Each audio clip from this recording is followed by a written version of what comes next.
Hi, I'm Dr. Bharat, currently working as a consultant dental surgeon in Yashoda Hospitals, Secunderabad. Today I'm here to talk to you about the full mouth rehabilitation and the consequences of a tooth loss. So, we have seen many patients, more than hundreds of patients, who come here with a complication of unable to chew properly. So, why does that happen? So, whenever a tooth loss occurs, the patients usually take it light because they have no pain for that tooth. So, what happens after a tooth loss is the tooth adjacent to the tooth loss area will be trying to migrate into that position. Whenever that migration happens, what happens is the tooth which are supposed to be straight are now tilted, which causes food lodgment. Because of that food lodgment, the tooth which are tilted develop cavities and they also become loose because of the tilt.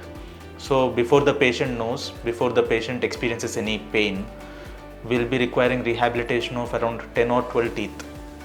So which usually requires a full mouth rehabilitation. Why full mouth rehabilitation whenever we do a replacement of more than 10 teeth is, we have certain contacts between upper and lower teeth. So whenever that contact is disturbed, we have to establish a new contact. So whenever a new contact is established, we need to establish each and every structural and functional aspect of the tooth.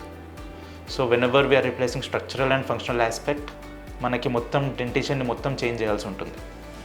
So whenever we are doing that, we see to that the aesthetic demands of the patients are also met. Like మనకి కనబడడానికి అందంగా కనబడేలాగా కూడా చేస్తాం. So full mouth rehabilitation అనేది it's an end stage treatment. Whenever a patient is taking light of any of his symptoms, like ఆ tooth పెయినే కదా అని వదిలేసిన, లేకపోతే టూత్ లేదు ఏమవుతుంది అని వదిలేసినా కూడా it causes a major problem in the future. Thank you. Like, comment, and subscribe for more health updates.